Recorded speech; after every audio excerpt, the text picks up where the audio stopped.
Hello and welcome to the Estate Planning Toolbox. Thanks for taking some time out of your day to check out everything we have going on here. My name is John Connor and I am an attorney in the Trust and Estates Group of Graves Doherty, Heron and Moody, a law firm located in downtown Austin, Texas.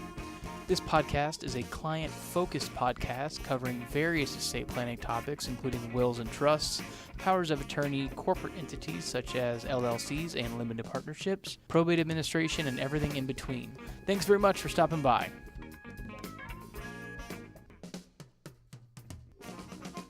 Hello everyone and welcome back to the Estate Planning Toolbox. Today we're going to be concluding our series on the many ways to make a gift, and we'll be discussing giving more for less. And full disclosure, today's topic is not the most warm and fuzzy of gift giving topics, as we are going to be discussing a technique that can be used to reduce an individual's gross estate below the estate and gift tax threshold. Today's topic is really more of an estate planning and wealth transferring topic, and not so much a topic on giving based on love and generosity. Before we get into today's topic, though, here is today's movie quote of the day. Time for the announcement. Okay, people, tomorrow morning, 10 a.m., Santa's coming to town. Santa! Oh my God! Santa here?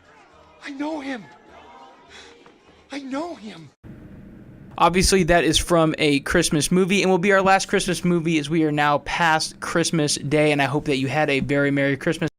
Of course, if you don't know what movie that's from, stick around until the end of the podcast and I will reveal the answer. So as a quick overview for what we're going to be discussing today, we're going to be discussing the squeeze and freeze technique, and this involves using a couple of different tools that we have discussed in prior podcasts. It involves the use of LLCs and family limited partnerships, as well as grantor trusts. And the objective is to, one, squeeze down the value of an asset and then freeze that lower value, and thereby squeezing and freezing a lower value for estate and gift tax purposes. One disclaimer on today's topic is that this is not going to be the best fit for every situation. What we're really looking for here is someone who has a lot of wealth, who is already over the estate and gift tax threshold amount of $11.18 million per person, or $11.4 million per person, as it will go up to in 2019. And we're also looking for the right kind of asset, ideally an asset that is expected to appreciate greatly sometime in the future. The first part of this technique is the squeeze. And what we're going to do is start by having an individual set up an LLC or a family limited partnership. Most likely we're going to use both, and that's what we're going to be discussing today. And what we'll do is have an individual set up a family limited partnership and also an LLC to serve as the general partner of that family limited partnership. Once that entity has been set up, the individual is going to transfer assets to that entity, and then the transferor will take back an interest in the entity. In this case, they'll take back a limited partnership interest in the family limited partnership. Again, ideally the asset that we've transferred is an asset that is expected to appreciate in the future, because we want to capture that appreciation inside of the family limited partnership.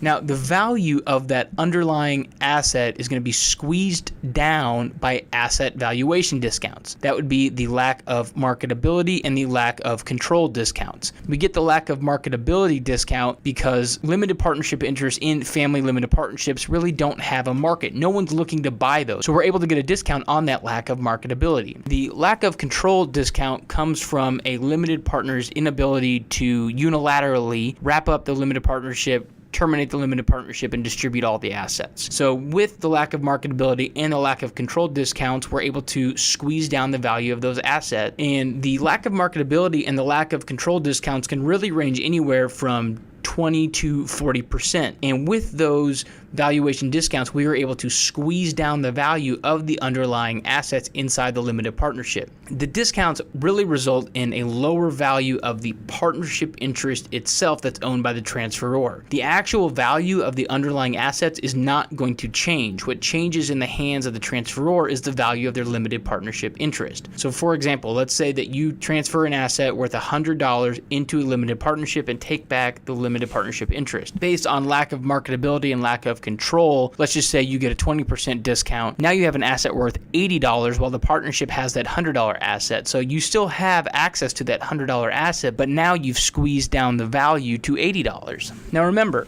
the squeeze is only step one in this process. The second step is called the freeze, and that's where we're going to be locking in that squeezed down value. And the way we're going to go about that is this. We will have the transferor set up a grantor trust for the benefit of third-party beneficiaries, ideally children. The transferor will then take their interest in the entity, that limited partnership interest, and transfer it to the grantor trust. And that transfer to the grantor trust can be accomplished in a variety of different ways. We can do a simple gift, we can do a sale, or we can do a combination of a gift and a sale. No matter how you accomplish that transfer, the end result is the value of that limited partnership interest being frozen inside of the trust, and thereby the transferor's estate for estate and gift tax purposes. Even though it's beyond the scope of this podcast, I do want to point out, if necessary, we can make use of an additional grantor trust called a 678 trust, or a beneficiary grantor trust, or BIDGET, in order to transfer by sale more of the limited partnership interest to a trust, thereby locking in that value as well. So to help clarify this a bit more, let's take a quick look at a case study. In this case, we're going to have a highly appreciable asset with a current value of $10 million. And we're going to transfer that highly appreciable asset to a family limited partnership. And in return, we will receive back limited partnership interest. And we're going to assume we get asset valuation discounts totaling 35%. So the value of the family limited partnership's underlying asset is still going to be $10 million. But the value of the limited partnership interest in our hands is now only worth $6,500,000. So we've been able to put a significant squeeze on the value of the asset for purposes of the estate and gift tax. Now remember, we've only managed to squeeze down the value of the limited partnership interest at that time, and now we need to freeze it. And we're going to do that by transferring the asset to a grantor trust. So what we did is we took an asset worth $10 million and effectively transferred it for $6,500,000. Therefore, we've been able to transfer more wealth for less, which, as you can tell, is a very powerful tool for helping individuals reduce the value of their estate below the estate and gift tax threshold for estate and gift tax purposes. Of course, keep in mind that if you are undertaking a squeeze and freeze type transaction, you will need to file a gift tax return to report it. Even if you use a complete sale transaction, you will still want to report it to the IRS so that you can start the clock ticking on the statute of limitations for the IRS to perhaps come and oppose your value or the transaction that you made. So there you have it. That is an overview of the squeeze and freeze technique, and that will conclude our series on the many ways to make a gift. Before we go though, here's the answer to today's movie quote of the day, and it is from the movie Elf.